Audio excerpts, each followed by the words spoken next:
What is up, Pod Nation? Welcome to the Podio Slave podcast. Nate here. Happy to chill with you guys today and geek out. I'm here with my friends Anthony and Tony. How you guys doing tonight? Good, man. Doing fantastic. How you doing, Nate? Doing good? I'm doing awesome, man. We got a special one tonight. Going to geek out with someone from our hometown, something special related to I'd say it's our favorite music venue. Anybody that's listened to this podcast knows what we're talking about. We're talking about the State Theater. We're talking about Lauren Wayne, the GM of the State Theater, the talent buyer for the State Theater for the last 10 years plus.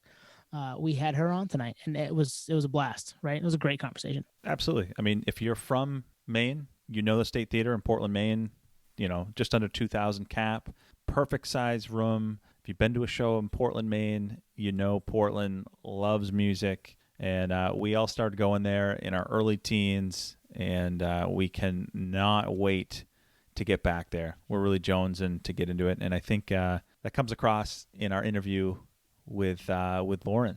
Yeah, so let's get into it. Let's geek out with Lauren Wayne. If you like what you hear tonight, please check us out on the social media platforms, Instagram and Twitter at PodioSlave, and Gmail. You can email us at Gmail, PodioSlavePodcast@gmail.com. Thanks. Lauren, thank you for coming on tonight. We really appreciate your time and appreciate you coming on and talk with us. Great. Thanks so much for having me. I'm psyched. So we're about a year old as a podcast now. And when we started, it was bonding over our love of live music and going to shows together, and been doing that for years. We often spent time at the State Theater, which you were the GM for now and have been for, 11 years? Yeah, we just celebrated our 10-year anniversary last year. Nice. So we had you circled. We were like, we would love to talk to Lauren about how that all goes down, especially where there was a hiccup for us as kids. Like, we were going when we were 16, 17 in the early 2000s, and then it closed because of some, renovations being needed and safety stuff and code stuff. And then to have it open back up in 2010 and really kind of hit the ground running. We thought about you. We needed to hear how that all went down. So thanks again for coming on. I've got all the story. We're in for it. Yeah, you are. Brazy shit. Just kidding. So Lauren, you don't wake up and just one day become the GM of the State Theater. Like, obviously there's a music passion, I'm assuming. So how did that all start? Like, your earliest music memory where you were like, you know what, I gravitate more towards music than, I don't know, something someone else would like as a kid. Yeah, no, and that's exactly how it started for me, really. And I feel like most people in the business, it started that way. You have to have a passion for music, whether it's, recorded or live. Mine, particularly, is live music. And I just remember always feeling that way since I was a little kid, just loving it so much. And then the older I got and the more freedom I got and the more concerts I was able to go to. I remember my first concert in high school, my real first concert that I went to alone with friends was the Rolling Stones, and Living Colour opened up for them. Nice. And my poor friend's parents, for some reason, could not go. And they had 4 tickets in like the 10th row or something. And so they gave them to my friend John, and John's like, "You guys want to go?" And we were like, "Yeah." And I just remember that experience, all of it, not just the music, but just the experience of being with the crowd and being surrounded by adults and like listening to the Stones and like getting past joints from like old people. I was like, this is the coolest. I want to do this. And so in college, I just went to as many live shows as I could. And I was probably like 2 or 3 shows a week throughout college, and then never really kind of thought about this kind of a position and job. It didn't come into my mind until I moved to Portland, and went to the Skinny. It was a bar that was owned and operated by my friends Johnny and Mello, and spent a lot of time there. And actually, that's how I met the person who hired me for this fucked up business. Although I thank him for it every day.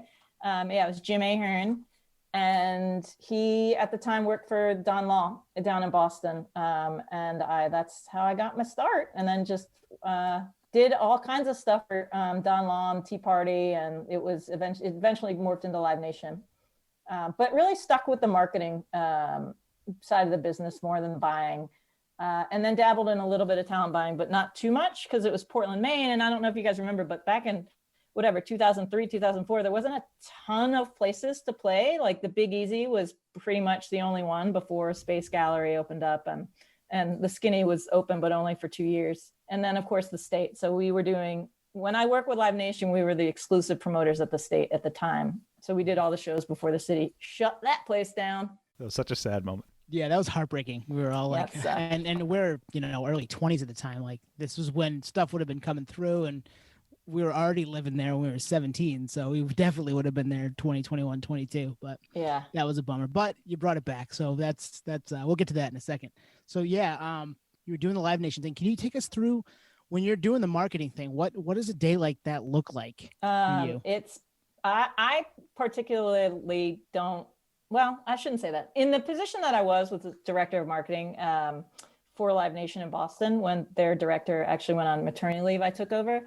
It wasn't my favorite thing to do. But now I really love it. I think that that's more because I have, a little bit more skin in the game. And it's just a cooler, I should say not a cooler company, but it is. And I like who I work for and with so much more, but it's a lot of media buying and media planning and budgeting out. And then when you work for a company that big, they put you on a centralized marketing platform. So you're like doing your media plan and then having to upload your media plan and then, justifying your media spends. It's doing a lot of communicating with agencies because each large agency has their own marketing person and marketing department, which oversees the artist's marketing.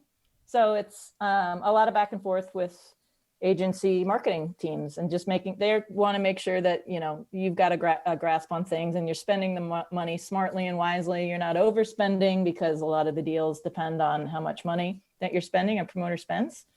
So it's a lot of PR stuff, a lot of promotions, lots of promotions, especially if the show isn't selling, but it's never the marketer's fault if the show doesn't sell. It's the talent buyers.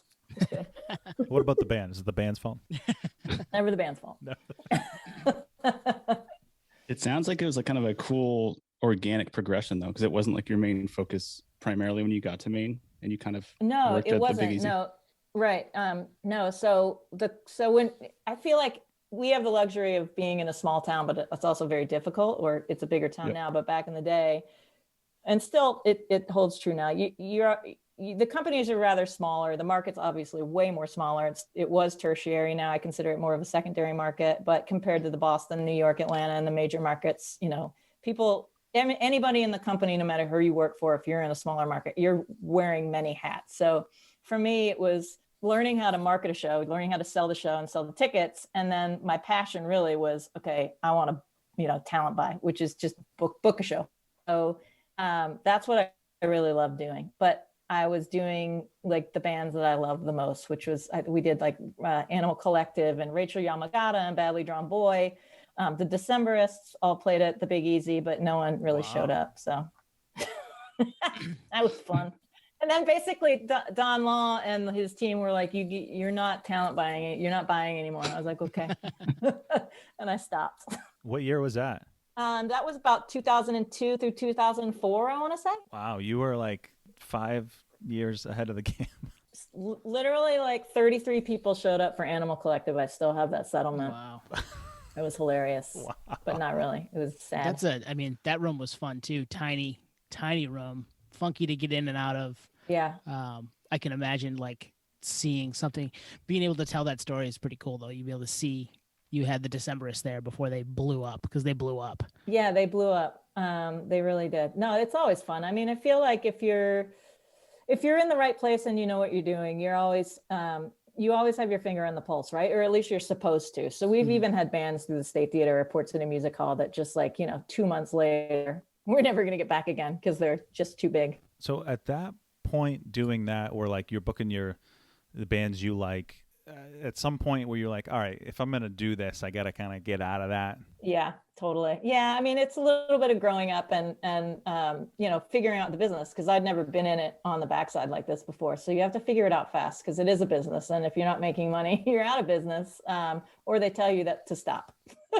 So it really was just learning that, and just knowing that you can't, a market like this can't support one genre, right? Like at the State Theater, we can't just book all hip hop, and we can't just book metal. We have to book everything because there's so many different tastes and we're smaller. And I think I learned that relatively quickly, and I feel like I'm relatively good at it. And we've been quite successful. I mean, it's also lots of my social media coordinator. He's a resident metal nerd. He's got great taste in all kinds of music, but he hates it too, though, because when we're promoting a show that we're not necessarily, we're like, oh, that's great music. We don't listen to it, but we'll sell it. We'll always get comments from some like hipster dick. He's like, oh, I can't believe you booked my mom's favorite band from the 70s or something. It's like, the whatever. Comments are great. Right. Yeah, right. Or you bad. Look the other way. Yeah. I'm like, well, that's just, they made us an $80,000 gross. So fuck you. And yes, you can swear. Swear as much as you want. Oh, I know. I forgot. I didn't even ask. I'm sorry. You can beat me out. We had it written down as yes. It's a yes. Good. So go for it. It's like, I don't know if I can do one of these without swearing. And my kid's in bed. So yeah. Yeah, we actually interviewed Anthony over here last week, kind of turned the cameras inward, and he was telling us about some stories on how you can't swear because of the FCC regulations for college radio. So we're uncensored here, which is awesome. That's great. And we can speak our minds, and right now no one's telling us what we can and can't say. So we're careful. Obviously we're not assholes, but it's been fun to be able to just do us. That's awesome. So given what you just said, it seemed like it was like a perfect storm. 2010-ish, it's like the recession. Maine, we're all from there, especially Portland, and it was definitely a secondary or even beyond market. It just it was passed over so many times on tours and whatnot. Yeah, it was definitely tertiary. And then, when I work, I think I said this, but when I worked with Live Nation, we had the exclusive booking deal with the state before the city closed it. And it was a struggle to get people there. I mean, there were some artists that were bigger that would play it every year because they loved it or they had some kind of personal tie with it. But it was a struggle to get big name acts there. And then the city closed it down for 4 years. We came in, signed the lease, and renovated it and dumped a whole bunch of money into it. In the first year, October 15th was our opening night with My Morning Jacket. And I definitely could not have done that by myself, especially being out of the buying or the booking game for so long. So the Alex and Jim Glancy and John Moore from the Bowery, John and Jim are from the Bowery, and Alex is with Higher Ground. They finagled their relationships, and they were able to get My Morning Jacket for the first night, and then we got Mo. But the first fall in 2010, I think we had maybe 20 shows. Damn. And it was a fucking struggle to get those shows. It was a lot of outreach. And then as soon as artists and agents and managers figured out that we were legit and the venue was like a really awesome place to play, it got so much easier. And now it's completely opposite. I field more inquiries than I am like going after shows, although I still go after shows when I can, for sure. I'm looking at you, Taylor Swift. She's due for something like that. Yeah, right. I know. I was hoping after this year. So something drew you to the state. I assume you'd been to the State Theater before taking the gig. Oh yeah. Yeah. And it's a place that I was describing it to these guys. Like the first time I stepped foot in there was in the year 2000. And I was like, this place is magical. I feel like I'm not supposed to be here. I was 14 years old. So did you have one of those, this place is special? Yeah, totally. The first show when I moved here from Arizona, I think we hit a show within the first month. I think it was it was Jurassic Park, and I can't remember who opened up for them, but when you step in there, and then even before knowing the history, because it's a 90-year-old building, but a 90-year-old business run by many different people, it's just an amazing place. You can just feel it when you're in there. And beyond that, when you step into the auditorium, it's such a cool place to see a show because it's, wider than it is narrow. So you can, its capacity is 1950, but you feel like you can get right up front with 1,000 of your closest friends. It's a super intimate venue, I think. And then, of course, after we renovated it just got better and then made it sound better. Yeah, but it is definitely, it's funny. I call it home sometimes, especially because our offices are backstage, and so I'll be like, I gotta go home, and then I realize that I talked about it's the State Theater. And my family's like, you're at home. Oh, we can definitely relate to being up front with 1,000 of your best friends. That's, I don't know how many times I've been in that second bar now that since the renovation, the like middle tier there, and thought, oh man, like, all right, I've had enough of this spot. Let's just move down front. And you just get down front. Like there's always a spot, even though it's 2,000 people. So I know you can always inch your way up there. And for the most part, Portlanders are amazing, right? So everybody's nice. Usually everybody's moving and dancing, unlike another city south of us. It's, and we're so welcoming. And I think we're very grateful when we get shows, even though we get a ton of them now. I think Portland crowds are the best crowds for sure. So it makes the whole experience really cool.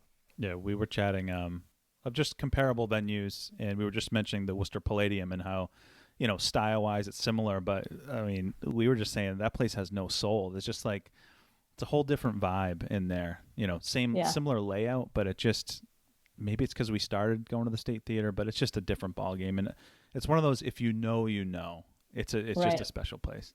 It is a special place. And a lot of that too, I think, especially now, really comes from the people who work there and what we put into it. And I feel like if I can brag about our staff for a little bit, they're just fucking amazing. And every single person who works for us loves live music. There's not one person on our staff, whether it's bartender, production, box office, security, who doesn't. And I think that really makes a difference because they want to enjoy the show along with the fans. Of course, we want to give the fans, you know, a super secure place and safe place to see a show. But everybody there's there for the same reason, really. I think that really comes through. So I kind of wanted to rewind it back a little bit here on Live Nation. Are you able to talk about your experience there before? You said it was Clear Channel moving into Live Nation at one point? Yeah, well, it was Don Law. So I got hired when it was Don Law Company, and then SFX, Robert Silliman, rolled up a bunch of regional promoters into one company and centralized it. And then, so we were SFX, and then they realized maybe that's not the smartest move. You can't really run a promotion, a booker, like a company like that, because every region is different, right? So it's all different. So then it turned into Tea Party Concerts, which was like a regional name. And then Clear Channel bought everything. So it's Clear Channel Entertainment. And then Live Nation came in. They spun it off into Live Nation. So yeah, that's who I work for. And it wasn't a bad experience. Like the people in the Boston office were amazing. And it's definitely where I learned a lot of what I know today. And they're cool, and they're still operating down there. I feel pretty grateful to have worked for them, but I'm glad that I don't anymore. Yeah, I was going to say you kind of had the best of both worlds because you had your training in like the independent venue with the Big Easy, the Clear Channel Live Nations of the world, which we've talked about expansive on this podcast. We probably have similar sentiment. Yeah, no, working for and with Live Nation that's why I do feel grateful. I mean, and it's really the fastest way to learn how to deal with big agencies, right? Because and they, you know, you're automatically legitimate, and like people take your phone calls and people respond to your emails. It was good. But having gone through that experience and then worked for such a large company, I'm very grateful to have this opportunity to have the opportunity to have left and be working for the people I work for now, for sure. That's awesome. It's like playing for the majors and then going, I'm going to start my own team now. Yeah, spin it off. See ya. Which is exactly what you did in 2010, right? I mean, you guys bought the building, renovated it, opened it back up. So Alex Crothers, who operates Higher Ground, owns and operates Higher Ground over in Burlington. And he also owns his own promotion company, Crothers Entertainment. He was in negotiations for, I guess, maybe 3 or 4 years with the landlord who owned the building of the State Theater, and then finally signed the lease. Before he signed the lease, he was like, hey, this is a huge project. This is like, you know, millions of dollars of renovation. It's a big building. We have to fill it, 100+ times a year. So he actually approached Jim Glancy and John Moore with Bowery Presents, who was out of New York, at the time, the biggest independent promoter out of the East Coast, I believe. And they were like, yeah, this is awesome. We love this building. And they became partners and signed the lease in May 2010, and then called me to run it. And I said, hell yeah. That actually makes sense now, because Tuan mentioned the soul of the State Theater kind of being a differentiator from the Worcester Palladium. And I lived in New York City. I think last time, I was hanging out at the State Theater all the time was when I moved to New York in 2007. So I was at the Bowery Ballroom and Webster Hall, all those venues under that organization. Yeah, they all have that do soul. An amazing job. Such a great job. Yeah. Totally. So was that a pretty daunting experience to like do the renovation?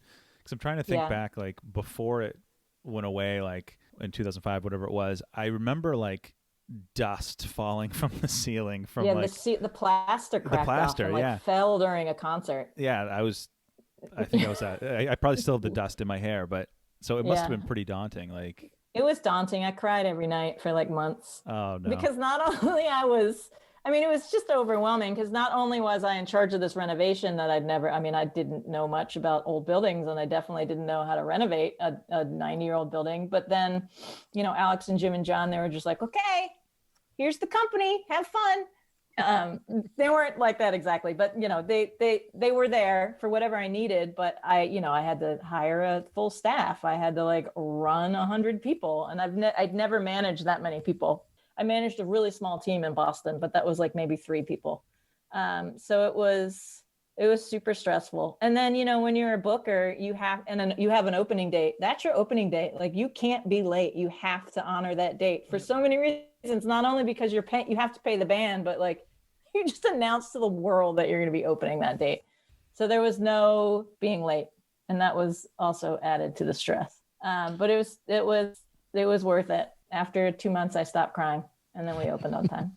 Well, and anybody was in that building before the renovation, A, thanks you for renovating the bathrooms, and B, they know how much work went into it, because it was a cool spot before, but now it's a cool spot. You kept all the character, and you can fill it. And there's places to stand to watch the show. There's places to sit to watch the show. There really isn't a bad seat in the house. And no, there's not. It's it really breathed life into the Portland music scene at the time when there wasn't a ton of stuff that we were getting then. I mean, it was like you said, it was a tertiary market. Yeah, it was hardly anything. When you're booking it, you must be calling in every favor, like you said, for those first couple of months. But you probably have a feeling like, I have to make this my own, but also have to like figure out how the city is going to react to it. That's got to be a tough tightrope to walk. Yeah, I mean, the difficult part was not fitting in with the community. I feel like, it was already so ingrained in the community. And when we opened up that first weekend, we actually had a free open house on the Sunday, and we opened up for like 6 hours and had all local bands, and it was all free. And we had older people walk in telling us their memories of going to movies there with their grandparents. I mean, these are like 70, 80-year-old people with history with this building. So it wasn't living up to that, I think, was the pressure. But we've always been really good, I think, in our relationship and wanting to keep that relationship intact with Portland. And then making it our own. Yeah, I think it took like about 5-6 months. And then we really hit our stride, and we tried multiple different things. For the first couple of months, the Bowery and Alex had to call in their favors. And so we were getting some of those bands because of their relationships.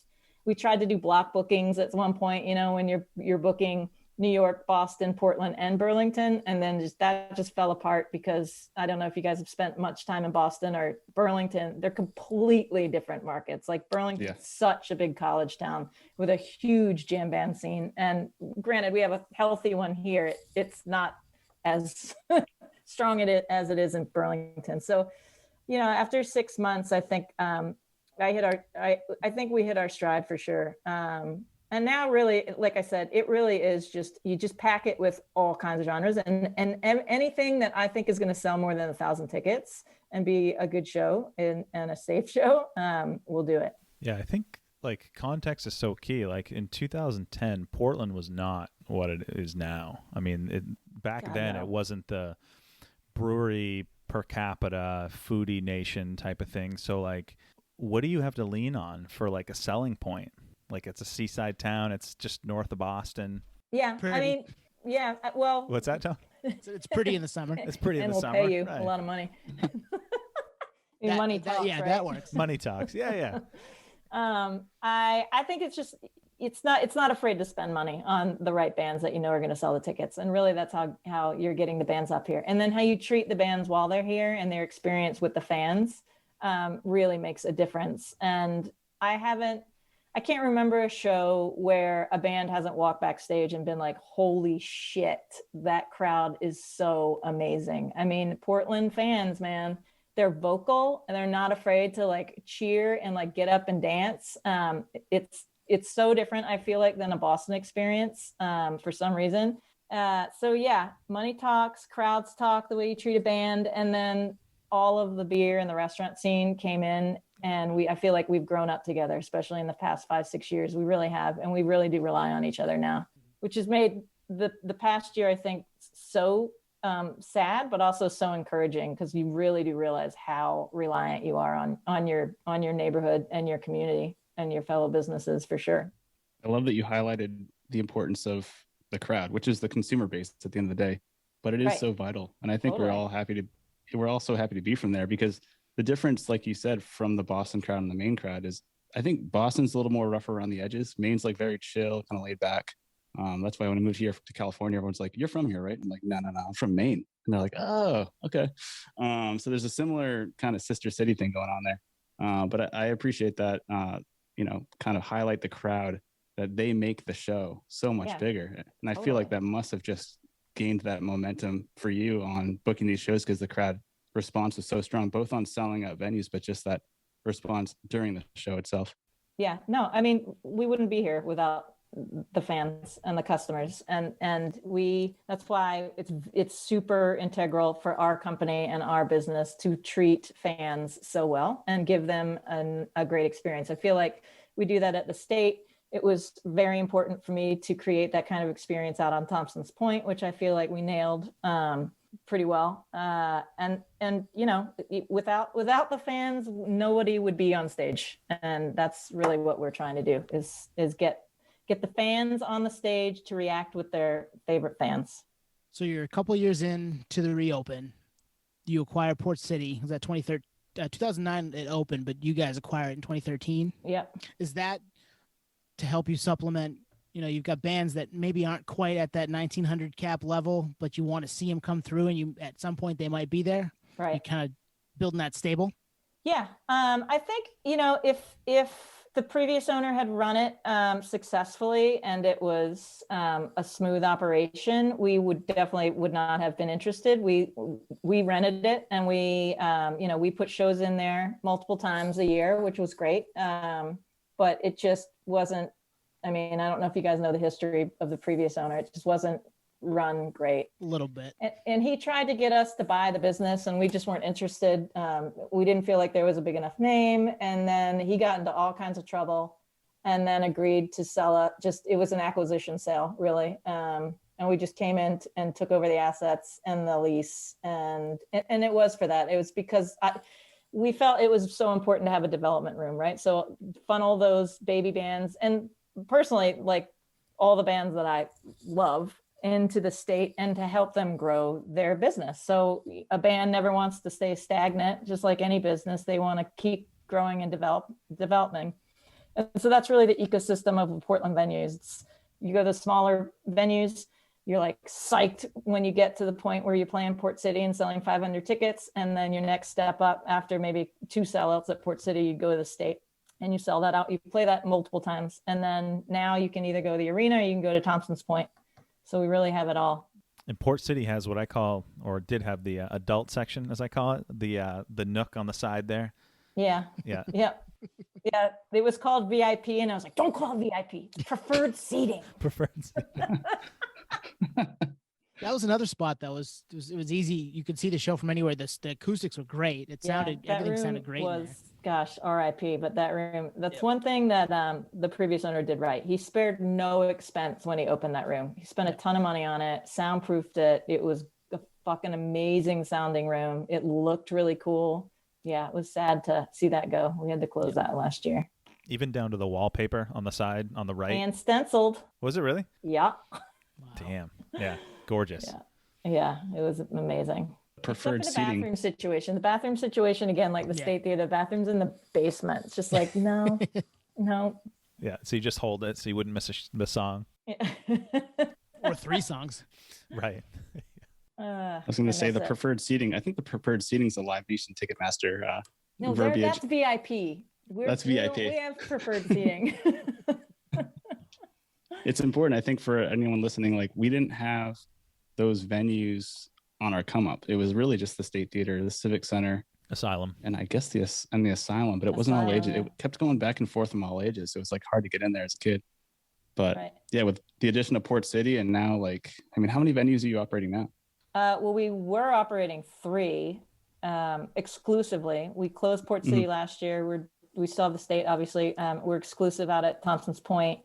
And then we go into any open room. So I work really a lot with Ken over at Portland House of Music and Events. And we'll do shows. We've done shows at Blue. We've done a few shows at Space. Not so much in the near past. I can't remember the last show we did there, but yeah, we'll go into any room that makes sense for the band. It's really, and One Longfellow, a ton of shows at One Longfellow. So let's take us back a couple of years after the state comes back. Kind of what I view as almost the precursor to Thompson's Point was that Mumford show. Oh God, yeah, Gentlemen of the Road. Yeah, Gentlemen of the Road. I was there. Tony, you were there. I was there. Yeah. Nate, were you there? I was there. Yep. Yeah. Oh, that's so funny. So Good for you guys. how does that even come about? Because that's like the last place I would have thought for a show to happen, but in hindsight, really genius. It's like the most beautiful part of the whole state. Yeah, it really is. It is I think, God, if only we could drop a permanent stage there. It'd be a best I know, venue. right? Yeah, it really, I remember, so I was in Arizona, I was on vacation at the time, and Mumford and Sons work, I think still work with AEG, Madison House, and there was a guy that they're really close to called Mike Luba, and I was getting these calls and emails, these frantic calls from like Mike Luba. He's like, I'm coming up. You got to take me and we got to go see the Easton Prom. We're going to do a show there. And I was like, I'm in Arizona. But he was like, no, you got to fly home early. I didn't fly home early, but like the day I flew home or the next day, he was all about it. So it was really Mumford and Sons who came up with this idea. They wanted to pick 4 markets across the country that were in not well-known markets, just random markets, but in these epic outdoor spots. So they had like 20 in mind. And then they were just like, okay, well, every local promoter in these markets, tell us why we need to do the show here. So we sent them pictures. We took Mike Luba on a tour. I wrote some ridiculous, like dramatic email and like letter to them. And they chose Portland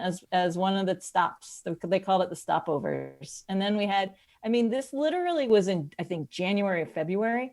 And it was like March or April. And the stopover was August 4th, 2012. So we had like months to put this together on city property, which added like a whole like new set of restrictions and hoops that we had to jump over. It was a crazy couple of months, but we did it. And it was, fucking epic. It was awesome, but it was, it was a lot of work.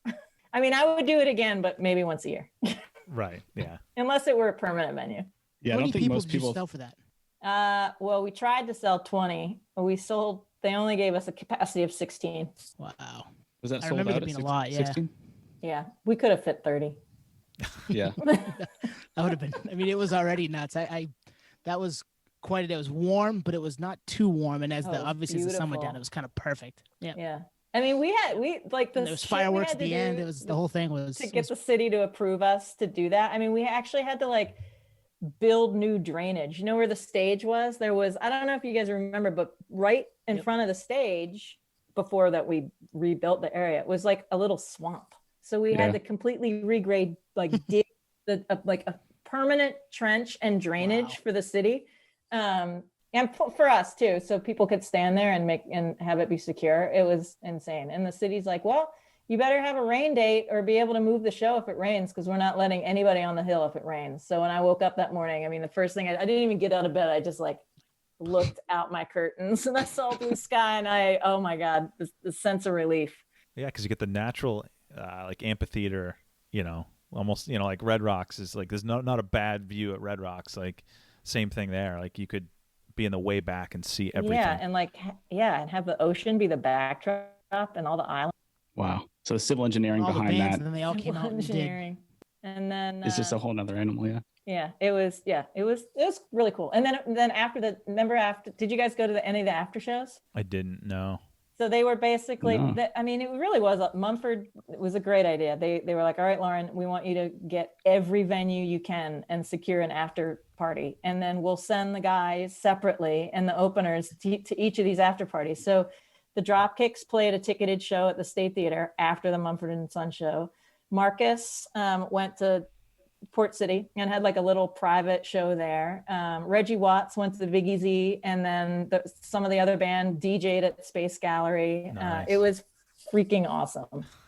Yeah, it was really cool. I mean, Marcus Mumford was doing a show in the preferred seated section. There's only like 20 of us there. It's crazy. That's amazing. Awesome. And that's like a once in a, like for that, the after show. So that's like once in a lifetime type of thing. Yeah. It really, well, yeah. I mean, maybe once every 10 years would be awesome. Right.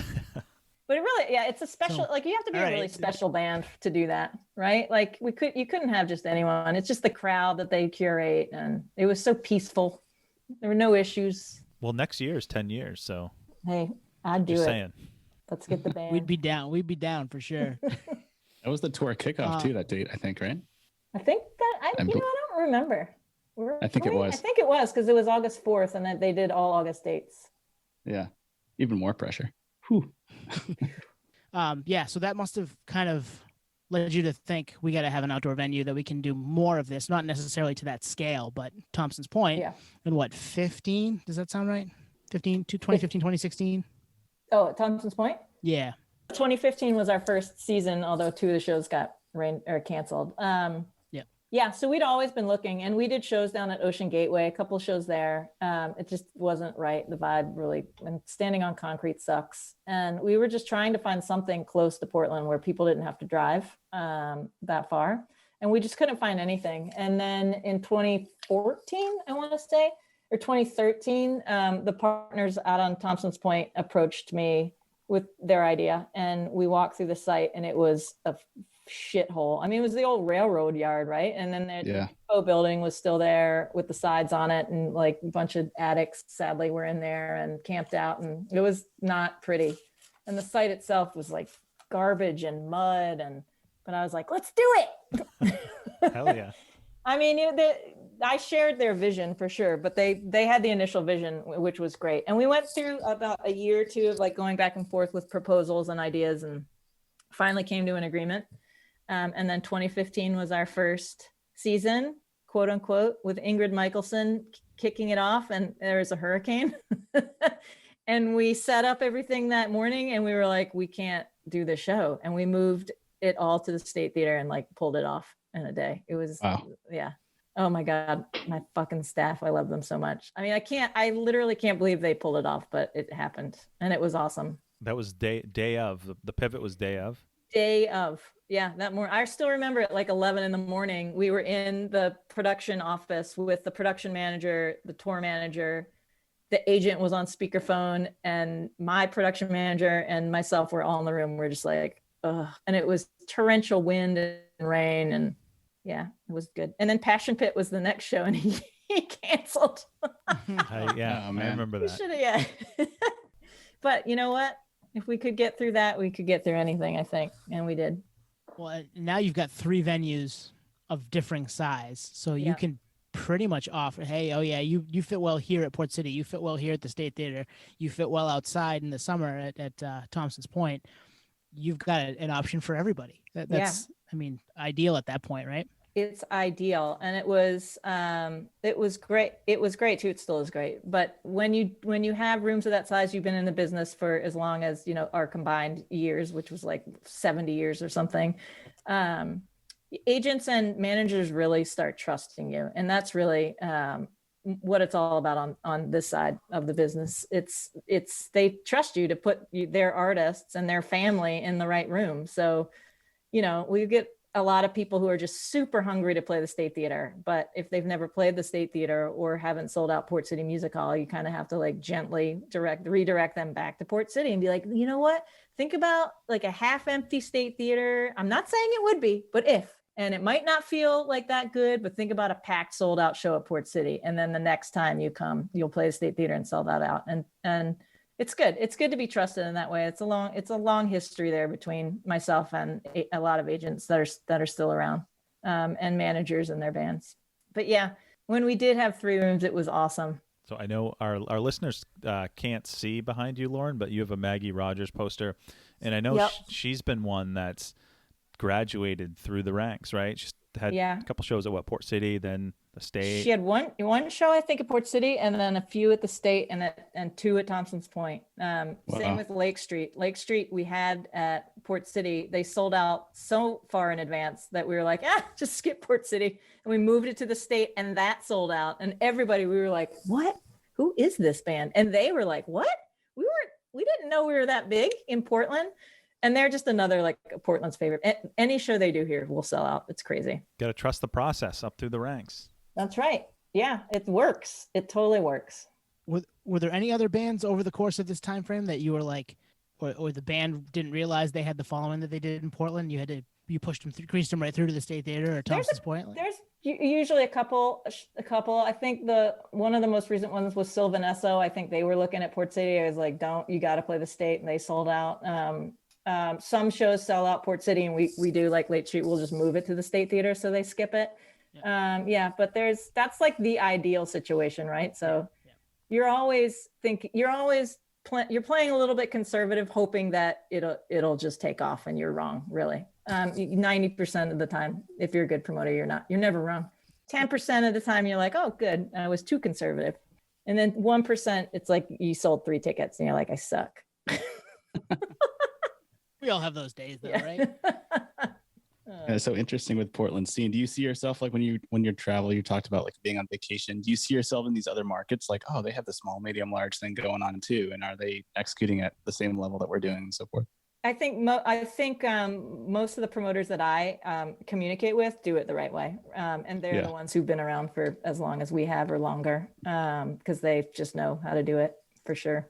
Yeah, it's cool because it's not like you're shorting the band. It's not like you're like selling them short. You're like literally like, trust me, like help me help you. No, it's really just helping them develop their business smartly and efficiently. I mean, exactly. No one, and that's, I think, the huge devastation I think we'll see in the next year without a Port City is that there's no mid-size room at this point. I mean, I think eventually that's what we're looking at, right? We'll open a new room, but not during a pandemic, and certainly not right when we open the State Theater, because that's our focus right now. Nate, you kind of asked a question I was curious about. So my day job, I'm a IT project manager. So, I'm a control freak. I love to own the plan. When I'm on other projects, I'm like kind of looking at how the other project manager's managing it. In my head, I'm like, I do this different, that different, this different.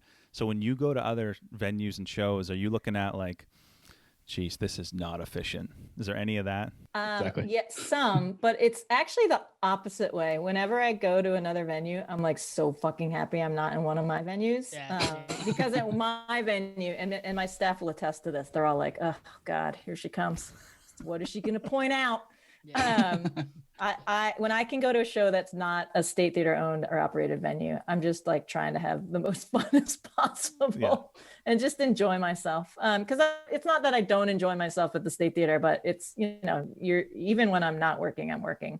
But yeah, I think outdoor concerts, are the most, other venues, I think, are most helpful for me. That's where I tend to like, because you're outside and you're having fun anyway, and you're like, oh, that's a really great idea. Or, oh my gosh, I'm not even standing on grass. I'm standing on AstroTurf. I don't know if I would have known that. It's a great idea. Right. There's that angle. Yeah. And those, outdoor concerts are just a blast, especially in a place like Portland, Maine, where the summer is, don't blink, it's over. But when we have it, we're like, this is the best. This is why we live here, because these, 45 days or so are just perfect. 45. It's about right. Something like that, right? I grew up here. I could say that. It's true. Telling the way you described it, it's like that's the reason I left. But us talking about like Maine and State Theater in Portland, Maine, I'm like, God damn, I want to get back. Time to come back, bro. Time to come back. Man. Well, you're not missing much right now. Yeah, no kidding. I don't know. There's culture there that didn't exist when I left, I feel like. And the State Theater, and I think what you're doing, Lauren, is actually a huge part of that. Because without that art scene, it's kind of bland. It gets kind of, or at least at the time. But when I left in 2007 originally, like there was nothing going on at all. It was really depressing there for a few years here, especially from 2006 to 2010, when the State wasn't open and no one was coming through, and there just wasn't there's not a venue to grow into. So all the baby bands were like, why am I going to Portland, Maine? Yeah, I agree. Thank you. I feel like we had a huge hand in driving this economy to where it is today and developing this city beyond the art scene. I mean, it's like, why are there breweries and why are there's so many restaurants? It's because, there was music here first, I think. And then everybody, and like I said, and then all of a sudden we all established ourselves and just kind of grew up and grew the city together.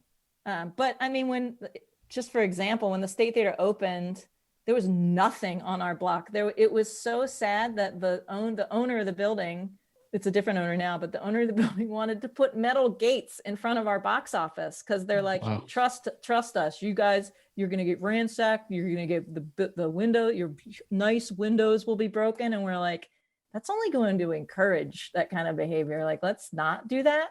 Yeah, and then look at the block now. It's like every single space, or at least it was until a year ago, every single space is booked with retail or restaurant or merchants. It's awesome. And some cool spots too, like really cool bars and eateries, and So that takes us to the present. Obviously, the last show at the State Theater was at this point probably over a year ago. I will say this though, you guys have stayed in front of people's eyeballs. So I'm on the mailing list. I follow you on social medias, and you're always promoting something, whether it's a live stream. You had the what was the series you were doing there? I forget the name. Tony, you remember it?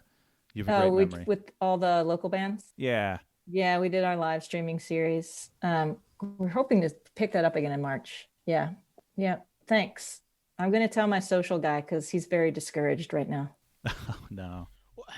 When do we not talk about when something comes up with the state? I mean, we've talked about the state a ton over the last year on this podcast, just because we grew up there, we love it, and it's still kind of finger on the pulse for what's going on. I think with obviously you're looking for COVID relief. There was COVID relief, which is a good thing, but it took forever to get there, and it's for some places it was too late. But we don't dwell too much on just the bad part. You pivoted to selling merch. You pivoted to the cool print behind up the State Theater print behind you. That's badass. You're doing some live stream stuff that is ticketed too, right? So a little made bit, yourself viable. Conclave is what I was thinking of. Yeah, Conclave. So I mean, it's really more of just making sure that we're present in people's lives so that they don't forget about us and they come back to us. It's not anything that we pivoted to isn't making us, enough revenue or anything close to what we were doing. We're in a relatively safe position in terms of the State Theater in Thompson's Point for various reasons. Port City, not so much. We didn't own the building. The landlord didn't want to negotiate, and we didn't want to pay rent for a year on a dark building. But yeah, we want to stay relevant, and we want to stay present, and we want people to remember that we're their best friend. Just kidding. But I appreciate the kind words, because we actually talk about this a lot during staff meetings, because we run out of things to talk about. And, half of us get discouraged while the other half of us are super hopeful. And then it flip flops, and then I'm feeling discouraged and somebody else is trying to be positive. So it's good to hear that you guys are seeing it and you're paying attention and you like it, because it makes us feel a lot better during this time, because it's actually really fucking sucked. Not to talk about dark times, but it's been absolutely devastating what we've gone through, and not just the State Theater, the whole live music and live event business. It's devastating. And while the COVID relief came and the it was SOS, now we call it the SVOG Act, passed in the December relief bill, we haven't seen it. They haven't even released the applications yet. So a bunch of the smaller venues are going out of business, even though they were a month ago, they were like, oh, we're saved. They can't even apply yet. So it's a struggle for sure. So based on what you're saying though, and I might be wrong here, but correct me if I'm wrong, if we have tickets to a show, to the State Theater, for instance, that almost is helping keep the State Theater afloat. Yes. Based on an advance. Okay. Yep.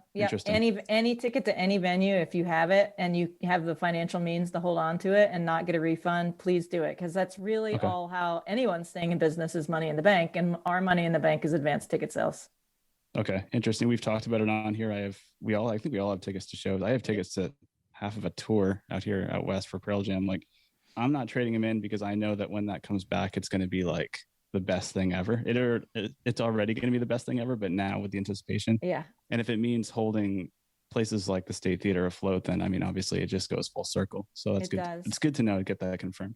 Yeah, absolutely. Yeah, thanks for talking about that. Bon Iver tickets that we're hanging on to because we were excited, obviously, for last July, right? Yep. So, Lauren, we have a fair amount of listeners in Maine and local. Like, what can our audience do to help? Just obviously continue to see live music when it opens up, but in the interim. Really, that's the biggest thing I think in the near future, because we're all, especially this week, feeling really hopeful for this year. Whereas 2 weeks ago we were like, it's not happening this year. Yeah. That's really the number one helpful thing is like when we come back, just please buy tickets and come see your favorite band. Or even if it's not your favorite band and you're like, I like that band, buy the tickets. I mean, it's key. It's really what will help us the most. Granted, most of the money goes to the artist, but the artist needs to make money too. And everybody's been out of a job for the past year, and especially the artists, especially now when most of an artist's income is through touring. It's not through a record label who are advancing them money for a freaking record. And it's a lot of merch, but it's touring. And then the other small stuff is like gift certificates. Even if we don't have any shows announced, buy a gift certificate for a future show. It's always good for any future show. Merch will always help venues. Just a nice email or note is a huge spirit booster. I know that sounds so cliche, but it rarely ever happens. And then when we get it, we're like, this is awesome. We can last another month. Yes. We were talking about it the other night where when it does open up, I think everything's going to sell out. Like me personally, my like fringe band that I would have gone to like 3 or 4 years ago is going to be like I'm buying it day of. Like it's, I think we're a rare breed because we love it, but we're going to go to everything. Agreed. And even when we have like month or biweekly staff Zooms, we're all like, holy crap, remember the show that we stayed home for because we were like tired and like I went to the show last night, I'm not going to go tonight. I'm like, oh my God, never again. Never. Going to every show. You essentially just summed up the last 52 episodes of this podcast. That's all we've done has been like, man, we should have gone to that. Or I can't believe I didn't, through 2020 eyes, why didn't I go?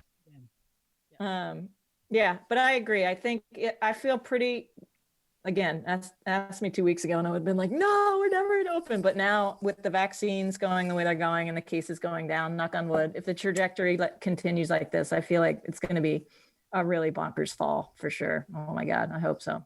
Yeah, get some more Thompson's Point shows in September, October. That'd be awesome. I mean, if we can salvage, that's the thing. We're ready to go. If we can salvage August and September and go into October, we absolutely will. I think right now we're waiting on obviously the state of Maine and the governor to announce her plans, and you know we're erring on the side of caution. We always want to listen to science, but we're ready to go, and we're ready to go in a really safe manner. And I mean that's what we've done for the last 10 years. That's what we do.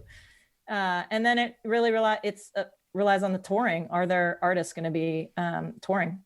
Because when you think about it, that's fucked. When you think about if everyone's going out at the same time, there's only a limited amount of production. There's only a limited, I mean, if you don't own your own production, you're renting it from a production company. You're renting your tour bus. You're actually, if you don't have a tour manager who's with you, you know, they share tour managers. You're not going to have a tour manager. It's crazy. So, but I'll take it if it's that crazy. If tours are out, we'll go. And if the state of Maine allows us to open, then we're ready. Lauren, we've talked about that at length on here, actually, on tours that were booked that are getting postponed and how that interferes with tours that were booked for 2021, 2022. Everything is basically just being pushed ahead, I take it. Yeah. Or there's some kind of bidding war on that arena or theater or whatever it is. So is that something you're dealing with in real time, or is that?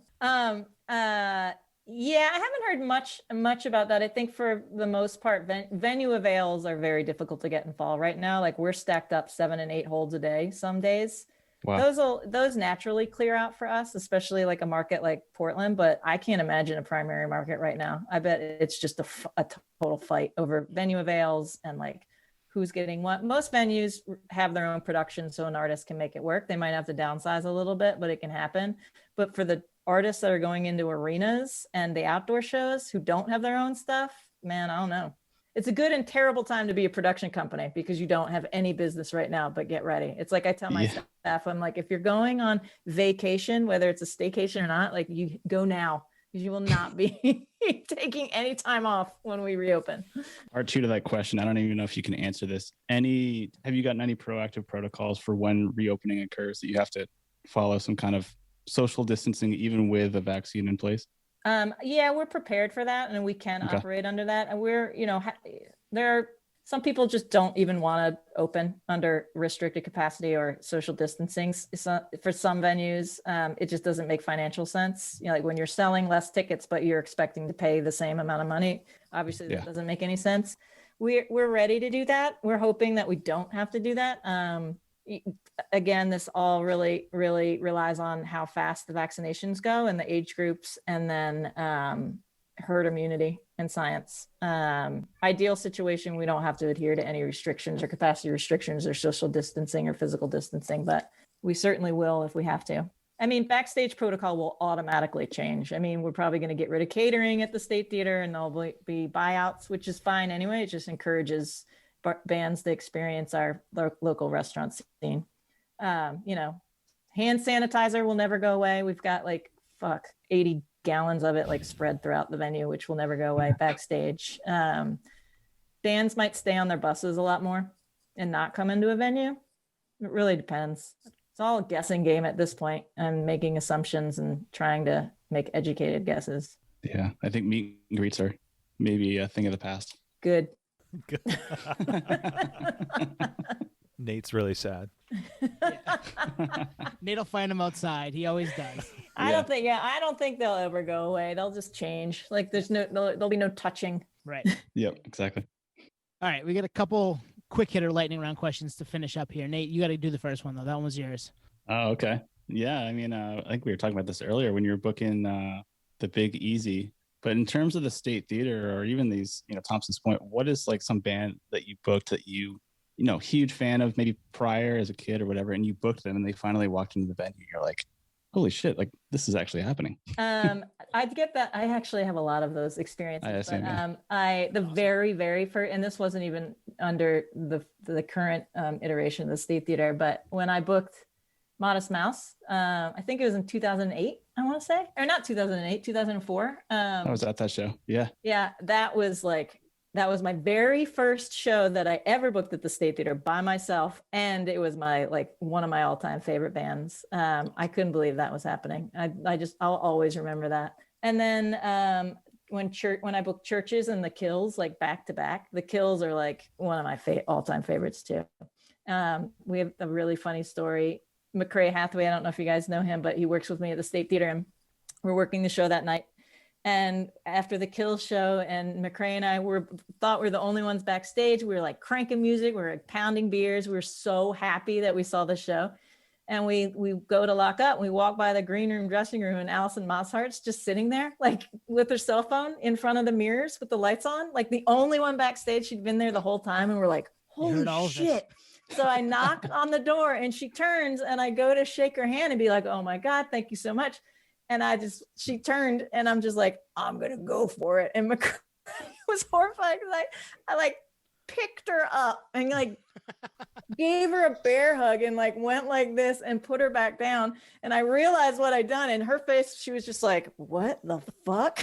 And then I looked at McCrae, and McCrae was backing away.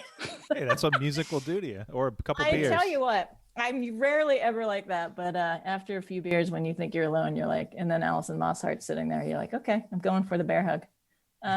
Yeah, I don't know, tons of bands. Sylvan Esso was such a memorable night for many reasons. Yeah, Chris Christopherson, you're like, that's who? Cool. No, yeah.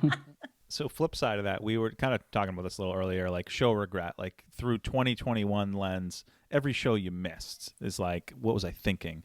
Was there any show that on the booking side where it almost happened, but it didn't for whatever reason? The tour redirected, or you guys double booked, that you're like, God damn, why couldn't we have pinned that down? I actually don't know if I can think of any of those types of shows. I feel like if that ever happens, they always come back. Whether it's during the next routing or the next tour.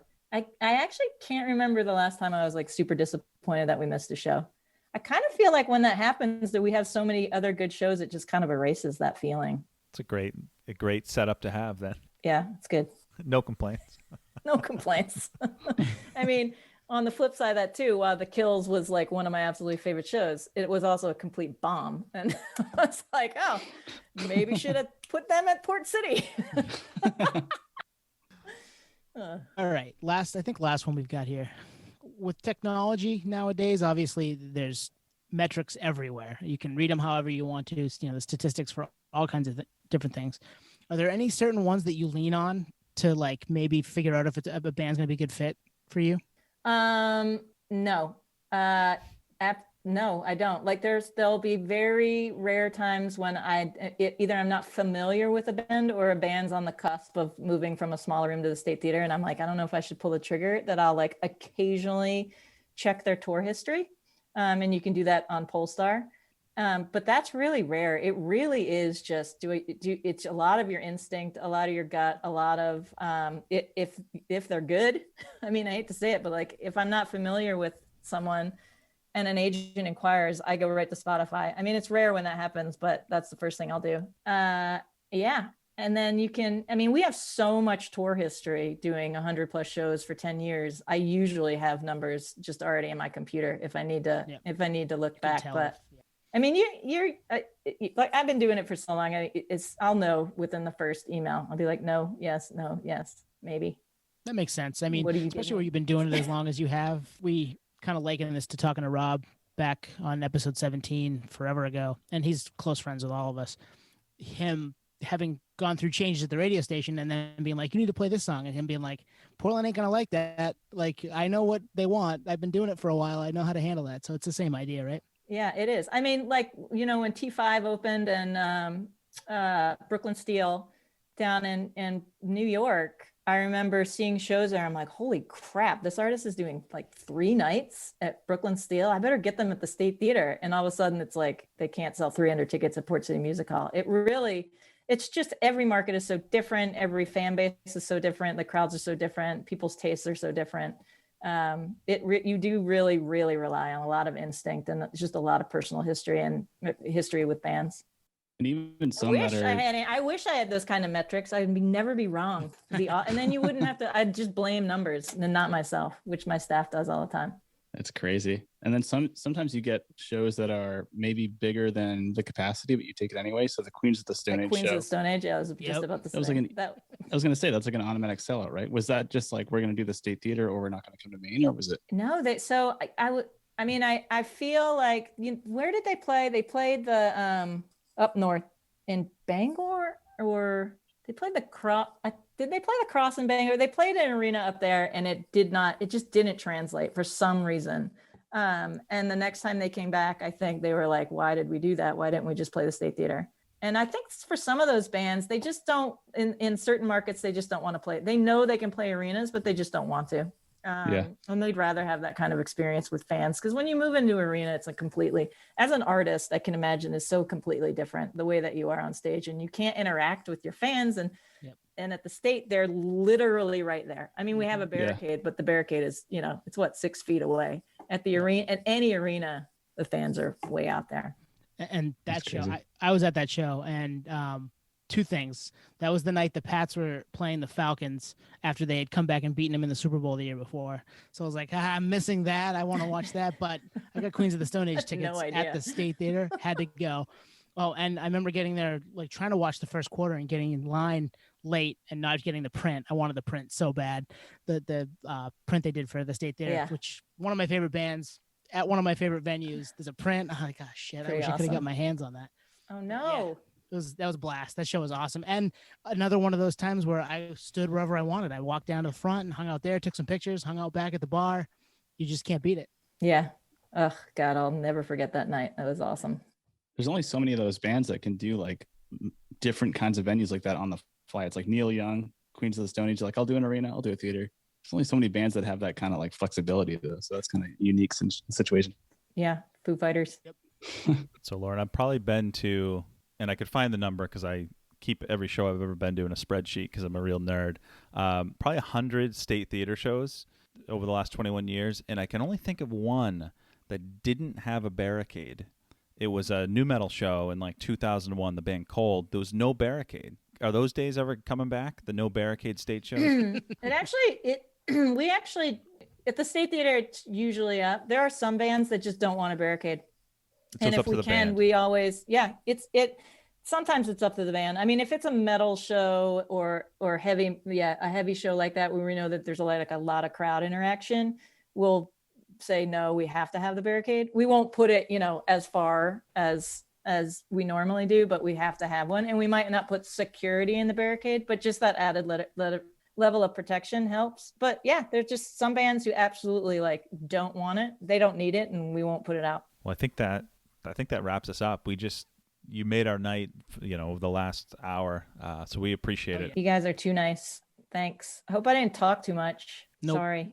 No, it was perfect. So, we'll probably wrap it there. And I know the State, it's probably pound for pound my favorite venue. It's the venue I've probably been to the most. And I know Nate and Tony, probably the same. Actually, Yep. We were talking about it before. I think collectively, it's probably our favorite venue. It's just such a special place. So we had to have you on. So thank you so much. Oh, that's so nice to hear. Thank you so much. It was so great to talk to you guys. Thank you. Thanks, Lauren.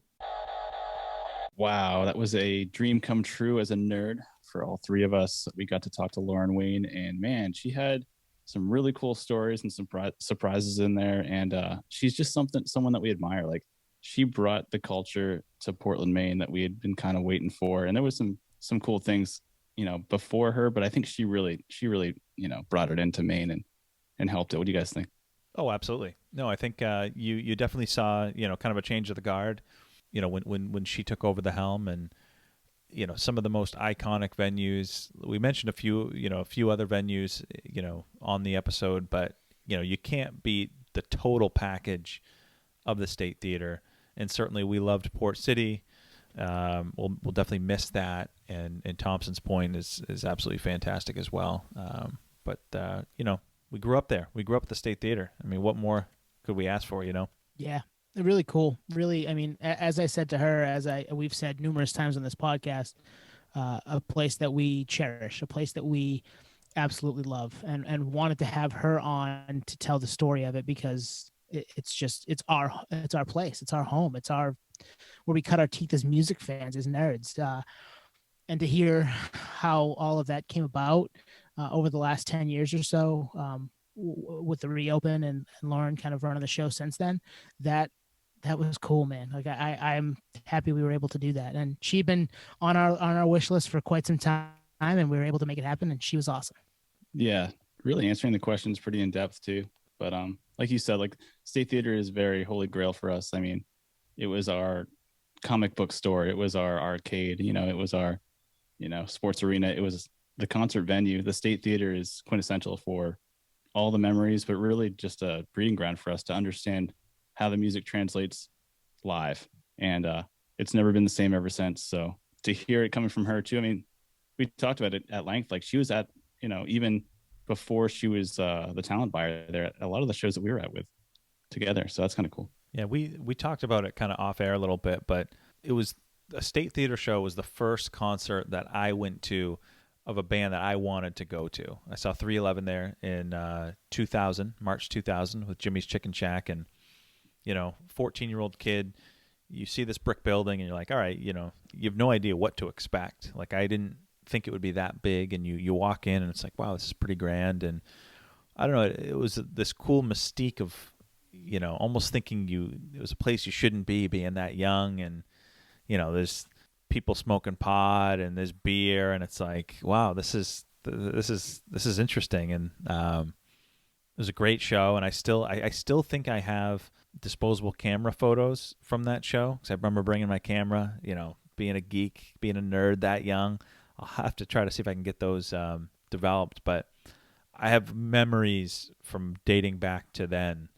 And then the last show we went to, I think at the State, was that Incubus 20-year Make Yourself show. So we've been going there for many, many years, and Nate, you before me, and this was fantastic, and I cannot wait till they they reopen the doors. And not just there, like Thompson's Point too. Get outside, see some live music outside with 7,500 people with open air and the sun going down over the water, and it's just a really special place to see a concert. And that's a place that Lauren also books for and is the GM of too. So pretty exciting stuff. We're happy we were able to talk to her and kind of nerd out with somebody that we've looked up to for all these years as far as music goes in Portland, Maine. Yeah, and I think there's a common theme with, and I don't know if we're just like lucky with all of our guests, but that kind of super nerdy, super geeky, like definitely not entitled, like earn the stripes type guest. And she definitely just put that out there on the podcast, on the episode, which I think is really neat because we always wonder, like, how did this happen? Like, how did you get that gig? And it always comes down to like persistence and just nothing but passion. And she when, she talked at length at that, and to see her go from a state theater kind of falling apart to now Portland, Maine being kind of like a premier place for live music is great to see. And it really makes me proud to be from Portland because it really was a nowhere city. And now I'd say it's probably world renowned for what it has to offer between food and now the live music and just culture altogether. Breweries, man. Yeah, we get some good beers too. It's amazing though that all three of those venues, like they've developed into their own brand. And how I kind of look at that is like, there are so many bands that I've found out because they played Port City. I mean, most state bands I've heard of and most Thompson's Point shows bands I've heard of, but Port City, it's like, all right, if they're coming to Port City, they're obviously pretty well known. Like, what am I missing? And there's been a number of bands that I've found out about through them booking at Port City and just the whole feeder system going up. I'm definitely going to miss that venue, but appreciate the shows that did happen there. I just want shows, guys. That's what it comes down to. Me too. I'm ready. I'm ready for it, and hopefully things are headed in the right direction, and we can see them before the 2021 is over. Yeah, Antoine, the way you described it, it's like now that we know all the work that goes on behind the scenes for even a nobody name, like you almost want to go just to show support at this point. Like, 100%. Hearing her talk about shows that had small, turnouts and whatnot, you're like kind of heartbroken for her. Like, oh man, like that was a lot of work. And the artist is good. So now, like you're saying, like if they're getting booked, like there's probably something behind that. If you can make it happen, like make it happen.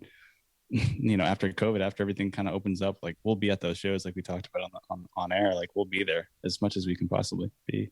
Yeah, and get tickets. So in the next couple of months or so, if you start to see things maybe actually come into fruition, get your hands on those tickets and go to those shows. Let's go, right? Let's be outside. Yeah. Let's have some fun. Let's go to a concert. We don't have to rub elbows, but we can, be 10 feet away from somebody, have a beer, cheers them in midair, and watch the concert, right? I'm in. You sold me. Yeah, sold. Yeah, buy an experience, not a tangible item. And support local business at the same time. Can't go wrong there. Thank you, everybody, for checking us out tonight. I think that's a good spot for us to wrap. We had a blast talking to Lauren tonight. We appreciate everybody that's checked us out. If this is your first time checking us out, hit us up on the socials, hit us up on email. We really enjoy doing this and love talking to you people. We're a year old now, guys. This is pretty crazy. Episode 52. Yep. It's nuts. Awesome. Well, thanks, everyone. Appreciate it. See you next week. Peace, Podheads. Thanks, everyone. And Lauren, we just want to let you know you are now a certified Patio Slave nerd. Cheers.